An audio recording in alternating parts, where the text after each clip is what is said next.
Nous allons voir dans cette vidéo le principe de la spectroscopie RMN du proton. Rappelons qu'en spectroscopie UV visible, l'absorption du rayonnement est due à la structure entière de la molécule et qu'elle ne permet pas d'en connaître la constitution interne. En spectroscopie infrarouge, l'absorption du rayonnement est due cette fois à certaines liaisons de la molécule, ce qui permet d'en déduire les fonctions présentes dans la molécule, mais sans pour autant connaître la constitution de toute la molécule. Nous allons voir ici que la spectroscopie RMN, qui utilise des rayonnements radio, va nous permettre de lever le voile sur toute la molécule. Dans toute molécule organique, comme ici l'éthanoate d'éthyle, il y a un très grand nombre d'atomes d'hydrogène. Rappelons que les atomes d'hydrogène 1, qui est l'isotope le plus abondant dans l'univers, sont constitués d'un seul électron tournant autour d'un noyau constitué d'un seul proton. Tous les noyaux d'hydrogène de la molécule d'éthanoate d'éthyle sont donc des protons. Et il se trouve que les protons se comportent comme de petites boussoles qui s'orientent aléatoirement en absence de champ magnétique. Mais plongées cette fois dans un champ magnétique intense créé par un aimant, par exemple, toutes ces petites boussoles vont s'orienter dans le sens du champ magnétique.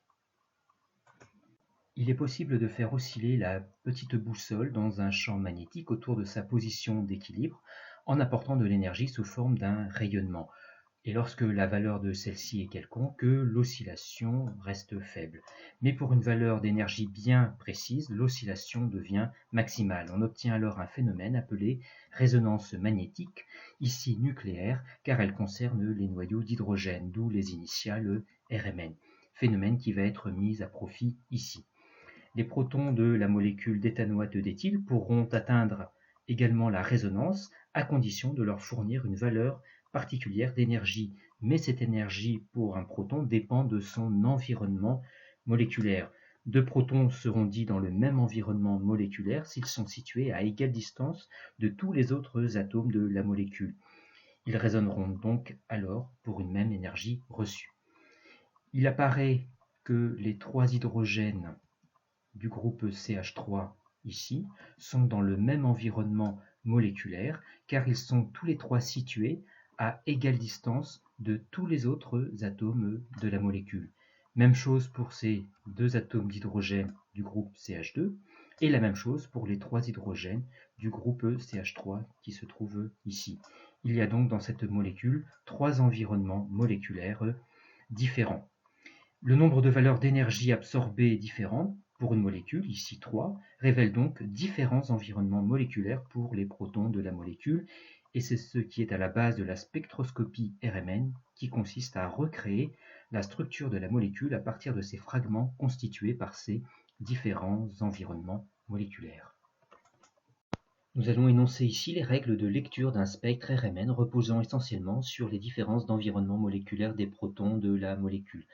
Cet environnement moléculaire se mesure par une grandeur appelée déplacement chimique et notée delta et exprimée en ppm, c'est-à-dire partie par million, et qui constitue l'axe horizontal orienté vers la gauche du spectre.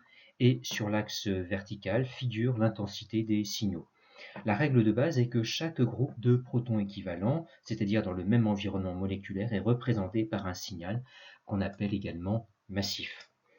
Le spectre de la molécule d'éthanoate d'éthyle, dont on a dit qu'elle comportait trois groupes de protons équivalents, fera donc apparaître trois signaux, associés chacun à une valeur de déplacement chimique comme ceci.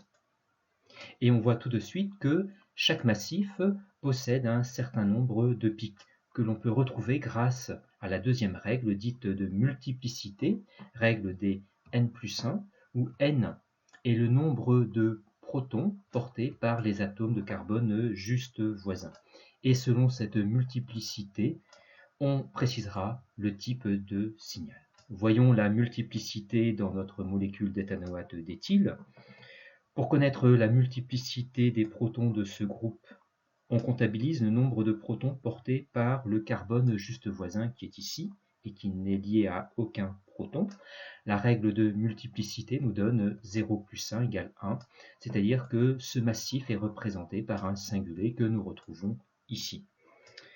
Les deux protons de ce groupe de protons équivalents ont 3 protons juste voisins. La règle de multiplicité donne 3 plus 1 égale 4, c'est-à-dire un quadruplé que nous retrouvons ici. Et enfin, les 3 protons de ce groupe ont 2 protons juste voisins, qui sont ici, soit une multiplicité de 2 plus 1 égale 3, c'est-à-dire un signal en triplé que nous retrouvons ici. Et pour finir, on précise que les protons portés par un atome d'oxygène ou d'azote, comme dans le groupe hydroxyle, le groupe carboxyle, le groupe amine et amide, donnent des singulés. D'autres informations peuvent éventuellement figurer sur un spectre, comme la courbe d'intégration qui fait apparaître des marches au niveau de chaque massif. Et les hauteurs des marches de la courbe d'intégration sont proportionnelles au nombre de protons correspondant à chacun des massifs.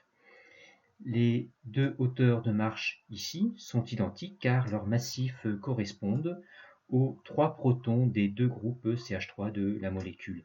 La hauteur de cette marche correspond aux 2/3 des 2 autres marches car le massif associé représente les 2 protons ici.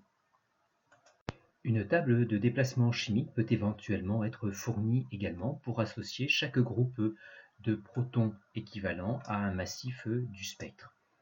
Les 3 protons de ce groupe correspondent à la situation qui est représentée ici, c'est-à-dire un déplacement chimique compris entre 2 et 3 ppm, ce que l'on observe bien ici.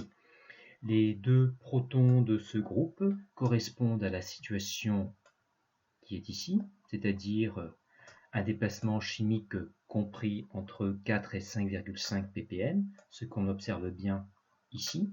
Et enfin, les 3 protons de ce groupe correspondent à la situation qui est représentée ici, c'est-à-dire un déplacement chimique compris entre 1 et 2 ppm, ce que l'on a bien ici.